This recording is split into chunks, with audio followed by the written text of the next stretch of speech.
Hello तो welcome दोस्तों। तो कैसे हो आप लोग? आई हो बहुत अच्छे हो। तो आज का जो लेक्चर होने वाला है, इस लेक्चर में हम लोग डिस्कस करने वाले हैं about types of nerve cells and neurons के बारे में। न्यूरॉन्स के कितने टाइप होते हैं। तो जैसे कि हम लोग लास्ट लेक्चर में डिस्कस किए थे कि हम लोगों का जो ह्यूमन है, ह्यूमन के अंदर किस तरीके से कंट्रोल एंड कोऑर्डिनेशन काम करता है, तो उसके हम लोग ने डिटेल में सारे स्टडी किए थे कि किस तरीके से जो हमारा सिग्नल्स है from brain to different part of the body तक पहुंच जाता है। तो हम लोगों ने वो चीज को एकदम डिटेल में स्टडी किया था, राइट। तो आज का जो लेक्चर होने वाला है उसके थोड़ा सा आगे का लेक्चर होने वाला है। और हम लोग ने देखो लास्ट लेक्चर में नॉट नेफ्रॉन बट हम लोग ने लास्ट लेक्चर में न्यूरॉन के बारे में स्टडी किया था।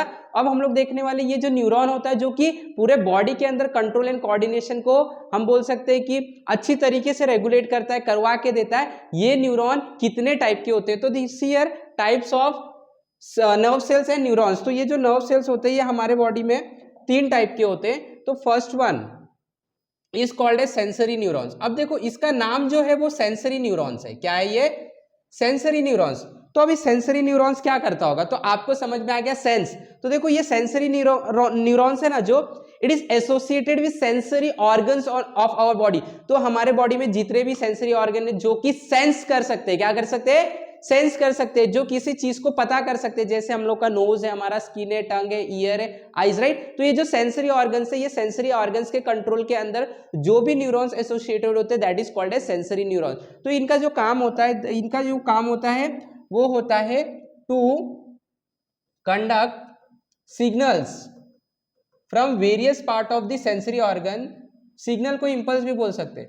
From various parts of sensory organs, parts of जितने भी आपके बॉडी में सेंसरी ऑर्गन्स होते हैं वहां से ये क्या करते हैं, अपने इंफॉर्मेशन को, सिग्नल को, इंपल्स को they take to various to conduct signal from various part of the sensory organ to brain और spinal cord. Brain and spinal cord तक पहुंचाते हैं। अभी हम लोग डिटेल में देखेंगे स्पाइनल कॉर्ड भी क्या होता है। तो this is the function of the sensory neuron. इसको हम लोगों को डिटेल में नहीं समझने की कोशिश करना है, ओके। नाउ जो सेकेंड होता है वो होता है हम लोग का मोटर न्यूरॉन्स। सियर मोटर न्यूरॉन्स। तो अब मोटर न्यूरॉन्स क्या काम करता है? तो आंसर है मोटर है, तो इसका मतलब है कि कुछ तो मैकेनिकल काम करता होगा। जैसे हम लोग अपने लाइफ में मोटर जो यूज करते हैं, it is use to do some work, right. तो सेम यहाँ पे अगर मोटर न्यूरॉन आया है नाम, इसका मतलब कुछ ना कुछ एक्टिविटी करवाता है। तो आंसर है ये क्या करता है मोटर न्यूरॉन्स। ये ना ब्रेन से और स्पाइनल कॉर्ड से सिग्नल हमारे मसल तक पहुंचाता है और ग्लैंड्स तक पहुंचाता है। तो ग्लैंड्स भी होते हैं हमारे बॉडी में, उसको भी हम लोग डिटेल में स्टडी करेंगे। तो ये जो आपका मोटर न्यूरॉन है, मोटर न्यूरॉन का फंक्शन क्या है? To conduct signals. सिग्नल्स को हम लोग इंपल्स भी बोल सकते हैं। कहां से? तो to conduct impulses from brain and spinal cord. Brain and spinal cord भी एक ब्रेन का हिस्सा होता है, वो भी हम देखेंगे। तो ये क्या करते हैं मोटर न्यूरॉन, ब्रेन से स्पाइनल कॉर्ड से इंपल्स को, सिग्नल्स को कहां पे लेके जाते हैं? मसल तक। मसल तक लेके जाते हैं। आपको कोई चीज उठाने का है, आपको दौड़ने का है, तो मसल तक लेके जाते हैं, ग्लैंड तक लेके जाते हैं और हम लोगों का सिग्नल ब्रेन से वो पार्ट तक पहुंचा देते हैं, राइट। तो to conduct impulse from brain and spinal cord to different muscles and glands, different muscles and glands. तो हमारे बॉडी में ग्लैंड्स भी होता है, वो भी हम देखेंगे। तो this is the function of motor neuron. अब जो तीसरा होता है that is called as association neurons. क्या बोलते हैं उसको? Association neuron. तो ये एसोसिएशन न्यूरॉन्स क्या करता होगा? तो देखो ये एसोसिएशन है। एसोसिएशन मतलब बहुत सारे चीजों का मिलना। तो ये एसोसिएशन न्यूरॉन क्या करता है? सारे जितने भी न्यूरॉन के फंक्शन है, सारे न्यूरॉन के फंक्शन को कंडक्ट करवाता है, इंटीग्रेट करवाता है। तो हम लोग यहाँ पे लिख सकते हैं टू इंटीग्रेट। इंटीग्रेट करना मतलब क्या होता है? सारे जितने भी न्यूरॉन्स के काम है उसको इंटीग्रेट, एक जगह लाके कोऑर्डिनेट करवाता है। To integrate all the neurons. सारे न्यूरॉन्स को क्या करता है? इंटीग्रेट करता है अच्छे से ताकि फंक्शन हो सके। So these are some of the very important use हम लोग बोल सकते हैं ऑफ दी सेंसरी ऑर्गन्स। और ये हमारा सेंसरी ऑर्गन्स के टाइप है। First one is sorry not sensory, neuron के टाइप है। First one is sensory organ, second one is motor neuron and third one is association. तो ये जो हम लोगों ने स्टडी किया यहाँ पे, ये 3 टाइप के न्यूरॉन हमारे ब्रेन में है। Sensory neurons, motor neurons, association neuron. तो हम लोगों ने इनके यूज भी देखे। सेंसरी न्यूरॉन का काम होता है to conduct signal from different part of the sensory organ. Eyes है, जो नोज है, ईयर्स है, स्किन है, टंग, यहाँ से ना सिग्नल्स को, इंपल्सेस को ब्रेन तक और स्पाइनल कॉर्ड तक पहुंचाने का काम करता है। कौन करता है? Sensory neuron. कौन करता है? Sensory neuron. Okay, second one is motor neuron. तो मोटर न्यूरॉन के बारे में हम लोग को क्या पता चला? अब मोटर न्यूरॉन है तो कुछ तो काम करेगा, मैकेनिकल वर्क करेगा, राइट। इसका मतलब होता है ये क्या करता है? सिग्नल लेके आता है। कहां से लेके आएगा? सिग्नल ब्रेन से लेके आएगा। कहां से लेके आएगा? सिग्नल ब्रेन से लेके आएगा। ब्रेन से सिग्नल लेके आता है और कहां तक पहुंचाता है? डिफरेंट टाइप ऑफ मसल जो कि वर्क करेंगे, मसल वर्क करते हैं, different type of gland work करते हैं, तो ग्लैंड तक ये सिग्नल्स को पहुंचाता है। एसोसिएशन न्यूरॉन ये दोनों न्यूरॉन को अच्छी तरीके से कंबाइन करता है, दोनों के बीच में अच्छे से कोऑर्डिनेशन होता है वो मेंटेन करके रखता है। And so this are the three very important type of neuron present in our nervous system, right. तो अब हम लोग आगे बढ़ेंगे और हम लोग समझने की कोशिश करेंगे नर्वस सिस्टम। तो यहाँ पे ह्यूमन बीइंग के अंदर ना जो सारे की कोऑर्डिनेशन रहते हैं, कंट्रोल्स रहते हैं, जैसे कि बॉडी का कैसे ग्रोथ होगा, बॉडी के अंदर मूवमेंट कैसे होगा, बॉडी के अंदर कोई भी काम कैसे किया जाएगा, ये सारे चीजें एक वेल डिफाइंड स्ट्रक्चर, एक सिस्टम से कंट्रोल किया जाता है, जिसको बोलते हैं हम लोग नर्वस सिस्टम। तो हम लोग आज के लेक्चर में ह्यूमन नर्वस सिस्टम को बहुत ज्यादा इंपॉर्टेंस देने वाले, एक एक कंसेप्ट हम लोग समझने की कोशिश करेंगे। तो लेट अस बिगिन। तो जो हमारे बॉडी में नर्वस सिस्टम होता है वो न, इसका स्पेलिंग मैंने रॉन्ग लिखा है, जस्ट इसको मैं वापस से लिख देता हूं। Autonomic nervous system. Okay, autonomic nervous system. Okay, just here हमारे बॉडी में जो नर्वस सिस्टम होता है ब्रेन के अंदर, वो तीन टाइप के हो सकते हैं। एक तो सेंट्रल नर्वस सिस्टम हो सकता है, जो कि सबसे इंपॉर्टेंट पार्ट होता है कंट्रोल एंड कोऑर्डिनेशन का, बिकॉज ये सेंट्रल है, ये मेन जो भी कंट्रोल एंड कोऑर्डिनेशन के अंदर मेन प्रोसेस होता है वो ये सेंट्रल नर्वस सिस्टम कंट्रोल करता है। पेरिफेरल नर्वस सिस्टम का मतलब होता है जो बाकी के कंट्रोल एंड कोऑर्डिनेशन होते हैं, जैसे कि कोई चीज को उठाना हो गया आपको, राइट, कोई चीज को आपको भागना है, तो ये जो चीज है ना, ये जो मूवमेंट है ना, ये पेरिफेरल है, मेन नहीं है। क्योंकि मेन क्या है? मेन है आपका सोचना, आप कैसे देख पा रहे हो, आप कितना लिख पा रहे हो, आपके अंदर लॉजिकल स्टेटमेंट कितना डेवलप हो रहा है, आपका ब्रेन पावर क्या है, this are the main thing, right. तो ये कोऑर्डिनेशन सेंट्रल नर्वस सिस्टम करता है। पेरिफेरल, अब दूसरा जो बचा हुआ है, जैसे कि मैंने आपको बताया भागना है, किसी को कोई चीज को लिफ्ट करना है, राइट, ठीक है, तो ये सारे जो प्रोसेस है इसको कौन कंट्रोल करता है? Peripheral nervous system. और ऑटोमेनिक नर्वस सिस्टम का मतलब होता है ये इनवॉलेंटरी एक्शन को कंट्रोल करता है, जैसे कि आपने किसी गर्म चीज को टच कर दिया तो फटाक से आपका हाथ वहां से हट जाता है। तो यहाँ पे जो कंट्रोल होता है वो कंट्रोल कौन करता है? Autonomic nervous system. तो हमारे ह्यूमन ब्रेन के अंदर ये तीनों नर्वस सिस्टम वेल डिफाइंड होता है, बहुत अच्छे से डेवलप होता है। तो हम लोग आज के लेक्चर में इसको अच्छे समझने की कोशिश करते हैं। हम लोग बेसिकली सेंट्रल नर्वस सिस्टम के ऊपर ज्यादा फोकस करेंगे और हम लोग सेंट्रल नर्वस सिस्टम को समझने की कोशिश करते हैं। Okay, let us begin. तो when we talk about central nervous system, तो this central nervous system consist of two very important part. It consist of two very important part. तो देखो आप डायग्राम में देख सकते हो, ये हमारा ब्रेन है, राइट, ब्रेन जैसा कुछ तो दिख रहा है, राइट। तो इसके अंदर जब हम लोग सेंट्रल नर्वस सिस्टम की बात करते हैं तो इसके अंदर दो बहुत इंपॉर्टेंट पार्ट होते हैं जो कि फंक्शन करते हैं, और वो पार्ट होता है, सबसे पहला होता है ब्रेन। क्या होता है? ब्रेन। और जो सेकेंड होता है उसको बोलते हैं स्पाइनल कॉर्ड। क्या बोलते हैं? Spinal cord. ओके, अब देखो यहाँ पे आप डायग्राम में देखते हैं, हम डायग्राम में यू कैन सी ये जो आपका स्ट्रक्चर दिख रहा है, ये स्ट्रक्चर ना बेसिकली ब्रेन है। क्या है ये? ब्रेन। और यहां से देखो ये जो निकल रहा है ये स्पाइनल कॉर्ड है, और ये स्पाइनल कॉर्ड इस तरीके से नीचे की तरफ पूरे बॉडी के अंदर कनेक्टेड होता है, राइट। तो ये बेसिकली स्पाइनल कॉर्ड पीछे की तरफ आपके पास जो हम लोग बैकबोन बोलते हैं उसके अंदर से पास होता है। बैकबोन एक्चुअली इसके लिए एक हम बोल सकते हैं प्रोटेक्टिव कवरिंग का काम करता है। ओके, तो ये स्पाइनल कॉर्ड होता है। तो सेंट्रल नर्वस सिस्टम जो होता है it is basically run by two very important part, that is brain and spinal cord. तो हम लोग ये दोनों को अभी डिटेल में समझने की कोशिश करेंगे, ब्रेन क्या है, स्पाइनल कॉर्ड क्या है। तो देखो ये एक्चुअली अगर आप देखोगे ब्रेन से सिग्नल पहुंचाएगा कौन सा? ये स्पाइनल कॉर्ड तक, स्पाइनल कॉर्ड से आपको पहुंचाना पड़ेगा, राइट। इसके लिए स्पाइनल कॉर्ड और ब्रेन जो है वो मेन पार्ट होता है सेंट्रल नर्वस सिस्टम का। ओके, चलो देखते हैं। अब ये जो सेंट्रल नर्वस सिस्टम है, ये सेंट्रल नर्वस सिस्टम में देखो यहाँ पे इसके अंदर ये जो आपका सेंट्रल नर्वस सिस्टम है पूरा ब्रेन है, और यहाँ पे ना बोन का कवरिंग होता है। क्या होता है? बोन का कवरिंग। तो ये दोनों के बीच में ये जो ब्रेन का कवरिंग है, देखो ये ब्रेन का कवरिंग है आपका, राइट, और ये आपका जो है वो सेंट्रल नर्वस सिस्टम है। तो इन दोनों के बीच में जो स्पेस बचता है, जो ये वाला स्पेस है, इस स्पेस को हम लोग बोलते हैं मेनिंजिस। मेनिंजिस, ठीक है।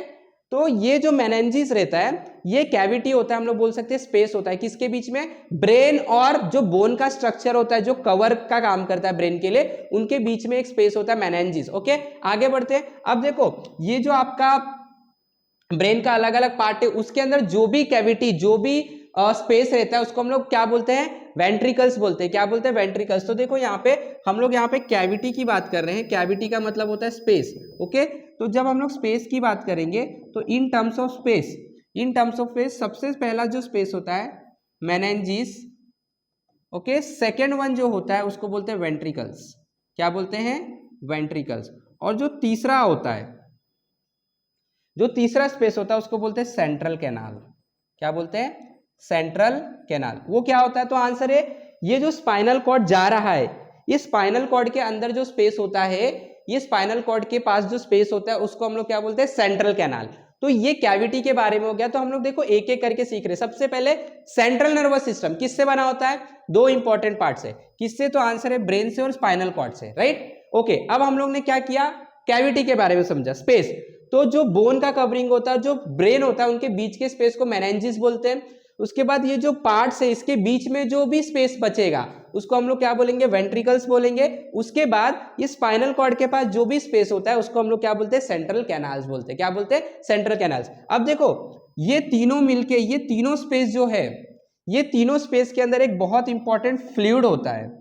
क्या होता है, फ्लूइड होता है। And that fluid is called as cerebro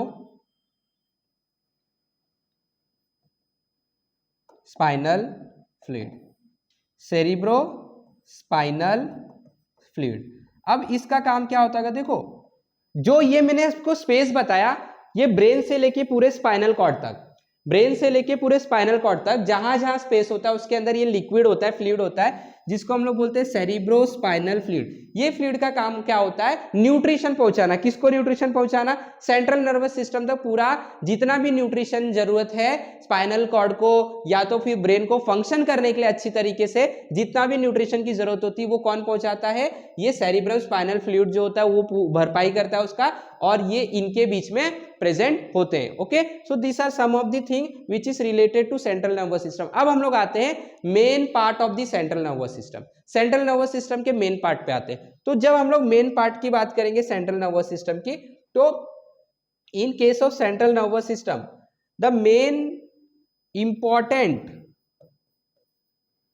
organ बोल देते हैं, चलेगा हम लोग को, organ of central nervous system. First one is called as cerebrum. क्या बोलते हैं, सेरिब्रम। अब देखो सेरिब्रम क्या होता है, ये जो आपका सेरिब्रम है, यहां पे हम देखेंगे, देखो यहां पे ये जो आपको ये स्ट्रक्चर दिखाई दे रहा है, ये सबसे बड़ा पार्ट होता है ब्रेन का, ये राइट, आप देख सकते हो सबसे बड़ा पार्ट है ब्रेन का, राइट है ना। तो ये जो ब्रेन का सबसे बड़ा पार्ट होता है इसको सेरिब्रम बोलते हैं। क्या बोलते हैं, सेरिब्रम। ये अप्रोक्सीमेटली हम बोल सकते हैं 1/3 पार्ट लेता है, पूरे ब्रेन का पार्ट ले लेता है। अगर मैं बोलूं एक ब्रेन है आपके पास, तो इसके अंदर जो ब्रेन का साइज है उसके अंदर से 1/3 हिस्सा, 1/3 पार्ट पूरा क्या होगा, सेरिब्रम होगा। तो सेरिब्रम जो होता है ना, इसके अंदर इररेगुलर कोई भी शेप के ना ग्रूव्स होते हैं, हम लोग ट्यूब लाइक स्ट्रक्चर बोलते हैं, पाइपलाइन बोल सकते हैं। देखो यहाँ पे आपको दिख रहे हैं ये जो ट्यूब्स है इसको कॉन्वुलेशन बोलते हैं। क्या बोलते हैं, कॉन्वुलेशंस बोलते हैं। तो ये जो कॉन्वुलेशंस होते हैं, और या तो हम लोग बोल सकते हैं ये जो सेरिब्रम होते हैं, ये देखो यहाँ पे आपको मार्किंग करके बताया भी गया क्या है, सेरिब्रम। तो ये जो सेरिब्रम होता है ना, इसका जो इंपॉर्टेंट फंक्शन होता है, ये फंक्शन होता है to control the voluntary action as well as to control about the logical thinking. आप कितने लॉजिकल सोच सकते हो, आपका जो हम बोल सकते हैं कि लर्निंग प्रोसेस है वो कितना फास्ट होगा। तो आपके अंदर जितने भी क्रिटिकल थिंकिंग की बात है, लॉजिक की बात है, रीजनिंग की बात है, सारे चीज कौन कंट्रोल करता है, सेरिब्रम कंट्रोल करता है। इसके लिए तो ये सेंट्रल नर्वस सिस्टम का पार्ट है, राइट। तो ये क्या क्या कंट्रोल करता है, आपके जो भी लॉजिकल थिंकिंग से, रीजनिंग से, एप्टीट्यूड है, मतलब आप कितने स्मार्ट हो, आपके सोच को थिंकिंग को कौन कंट्रोल करता है? सेरिब्रम कंट्रोल करता है, राइट। तो सेरिब्रम जो होता है, ये सेरिब्रम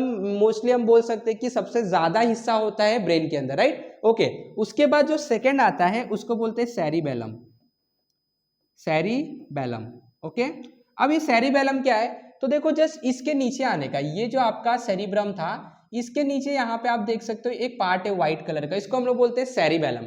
अब ये सेरिबेलम जो होता है जस्ट इट इज बिहाइंड, पीछे की साइड में होता है, जस्ट बिलो दी सेरिब्रम। अब इसका काम क्या होता है? तो सेरिब्रम का काम क्या होता है? तो it control all the voluntary action, जैसे कि मेरे को एक टेबल को लिफ्ट करना है, चेयर को लिफ्ट करना है, मेरे को भागने का है, तो इसके बारे में सूचना, इसके बारे में इंफॉर्मेशन ब्रेन से मसल तक कौन पहुंचाएगा? सेरिब्रम पहुंचाएगा, सॉरी सेरिबेलम पहुंचाएगा, राइट। अब इस सेरिब्रम का और भी एक इंपॉर्टेंट फंक्शन होता है, that is to control, to maintain the balance of the body. जैसे कि मैं खड़ा हूं तो अगर मैं गिर जा रहा हूं, इसका मतलब है कि यहाँ पे सेरिबेलम जो है वो प्रोसेस नहीं कर पा रहा। तो सेरिबेलम का जो काम होता है वो होता है to maintain the balance of the body, body के अंदर बैलेंस बनाए रखना। कोई भी बैठा है तो अच्छे से बैठ सके, चल रहा है तो चल सके, खड़ा है तो खड़े। तो this is the function which is control by cerebellum. अब जो तीसरा आता है, वेरी इंपॉर्टेंट वन, देखो जस्ट इसके नीचे ही होता है, जिसको बोलते हैं मेडुला ऑब्लोंगेटा। तो ये जो मेडुला है, मेडुला ऑब्लोंगेटा, इसका फंक्शन क्या होता है? ये जस्ट नीचे होता है, ठीक है, बहुत नीचे होता है, लास्ट पार्ट होता है ये सेंट्रल नर्वस सिस्टम का। लास्ट पार्ट मीन्स हमारे ब्रेन के अंदर, ठीक है, ब्रेन का लास्ट पार्ट हम लोग बोल सकते हैं। तो ये जो होता है इसका फंक्शन होता है to control the involuntary action. Involuntary action का मतलब होता है जो आपके कंट्रोल में नहीं, जो प्रोसेस, जैसे कि ब्लड सर्कुलेशन, ये आपके कंट्रोल में नहीं, राइट। हार्ट बीट ये आपके कंट्रोल में नहीं है, सेल डिवीजन आपके कंट्रोल में नहीं है, डाइजेशन आपके कंट्रोल में नहीं है, ब्रीदिंग आपके कंट्रोल। तो ये जितने प्रोसेस हमारे बॉडी में हो रहे, this is controlled by this particular part which is called as medulla oblongata. क्या बोलते हैं इसको? Medulla oblongata. और जो चौथा पार्ट होता है जिसको हम लोग बोलते हैं स्पाइनल कॉर्ड, क्या बोलते हैं? Spinal cord. तो देखो ये स्पाइनल कॉर्ड है, ये जो बाहर निकल रहा है, अब ये जो मेडुला ऑब्लोंगेटा होता है जहां पे खत्म होता है वहां से स्पाइनल कॉर्ड चालू हो जाता है। तो हम बोल सकते हैं मेडुला ही है जो वो आगे जाके किस में कन्वर्ट हो जाता है? स्पाइनल कॉर्ड में। तो देखो यहाँ पे उसका स्ट्रक्चर अच्छे से दिख रहा है, तो ये मेडुला ऑब्लोंगेटा है, अब ये स्पाइनल कॉर्ड में। अब ये स्पाइनल कॉर्ड जो होता है ना, ये बेसिकली प्रेजेंट होता है किसके बीच में? वर्टिब्रल कॉलम के बीच में, बैकबोन, प्रोटेक्टिव कवरिंग होता है। ये जो स्पाइनल कॉर्ड होता है ये प्रोटेक्टिव कवरिंग वर्टिब्रल कॉलम के बीच में होता है, जिसको हम लोग बैकबोन बोलते हैं। तो हमारे पीछे अगर आप हड्डी देखोगे तो इसके अंदर होता है कौन? स्पाइनल कॉर्ड, क्योंकि ये एक सेंट्रल नर्वस सिस्टम का पार्ट है, इसके लिए इसको प्रोटेक्ट करना बहुत जरूरी है। इसके लिए हार्ड शेल से हम लोग प्रोटेक्ट करते हैं, जिसको हम लोग वर्टिब्रल कॉलम बोलते हैं, बैकबोन बोलते हैं, राइट। तो बेसिकली अगर आप देखोगे तो ऊपर की तरफ ये जाड़ा रहता है, थिक रहता है यहाँ पे, और जैसे नीचे आएगा ये क्या हो जाएगा? एकदम थिन हो जाता है। क्या हो जाता है? ये थिन हो जाता है, राइट। तो अगर आप देखोगे तो यहाँ पे कितना कैसा हो गया? पतला हो गया। धीरे धीरे ये सारे पार्ट को कनेक्टेड होता है in order to send the impulses to different part of the body. So these are some of the function of the central nervous system. हम लोग को इतने ही डिटेल में स्टडी करना था। अब इसको हम लोग क्या करते हैं? 3D फॉर्म में देखने की कोशिश करते हैं। किसको? सेंट्रल नर्वस सिस्टम को। ओके, लेट अस सी। अब देखो, this is the important part of central nervous system. Okay, इसके अंदर अगर आप देखोगे, देखो मैं आपको पहले 3D फॉर्म में दिखा देता हूं, उसको 360 रोटेट करके। ये देखो आपका ब्रेन के अंदर का हिस्सा है, जिसको हम लोग कंबाइन करेंगे तो हम लोगों को क्या मिलता है? Central nervous system. क्या मिलता है? Central nervous system. तो अब ब्रेन के अंदर मैंने आपको बताया जो सबसे पहला हिस्सा होता है उसको हम लोग क्या बोलते हैं? सेरिब्रम। तो देखो ये आपको दिख रहा है ना, कॉन्वोल्यूशंस, देखो ग्रूव्स टाइप में है, इरेगुलर शेप का, इसको क्या बोलते हैं? सेरिब्रम। आपको हिस्सा दिख रहा है, इसको कॉन्वोल्यूशन के फॉर्म में इसको हम लोग सेरिब्रम बोलते हैं। ओके, अब सेरिब्रम के बाद मैंने आपको बताया जस्ट उसके नीचे आने का आपको, और पीछे साइड में आने का, ठीक है। तो ये देखो आपका, जस्ट एक सेकेंड हम लोग इसको अच्छे से समझ लेते हैं। ओके, अब देखो यहाँ पे होता है, ये देखो सेरिबेलम। तो ये जो कॉन्वोल्यूशन शेप का आपको दिख रहा है, देखो ये जो कॉन्वोल्यूशन शेप का दिख रहा है, इसको हम लोग क्या बोलते हैं? Cerebrum, right. सेरिब्रम 1/3 हिस्सा ले लेता है, मैंने आपको बताया था। उसके बाद जस्ट इसके पीछे साइड में, इसके जो नीचे होता है, इसको हम लोग क्या बोलते हैं? सेरिबेलम बोलते हैं। क्या बोलते हैं? सेरिबेलम। तो सेरिबेलम जो होता है, मैंने आपको बताया बैलेंस बनाने की कोशिश करता है। जस्ट इसके थोड़ा सा आगे लास्ट पार्ट जो होता है हम लोग का, ये दिख रहा है आपको, इसको हम लोग क्या बोलते हैं? Medulla oblongata. तो ये आपका क्या है, मेडुला ऑब्लांगेटा है, और इसका काम क्या होता है, to control the involuntary action. और अब ये आगे जाएगा तो किस में कन्वर्ट हो जाएगा, स्पाइनल कॉर्ड में। तो this are some of the important 3D form of the this one, central nervous system. Clear? तो आई होप कि सब लोगों को बहुत अच्छे समझ में आया कंसेप्ट। अगर आपको समझ में आया, फटाफट आपको लाइक करना है, शेयर करना है अपने दोस्तों के साथ। जितने लोग चैनल पे नए हैं, फटाफट आपको सब्सक्राइब कर देना है। इसी तरीके से आपको नए नए टेक्निक से हम लोग स्टडी करवाते रहेंगे, आपकी लर्निंग एक्सपीरियंस भी बहुत अच्छी होगी। Till then have a wonderful learning with us the SM academy. आपको मैंने डिस्क्रिप्शन बहुत सारे लिंक दिए, लिंक में भी आपको ज्वाइन हो जाना है। Okay, have a wonderful learning. Thank you very much.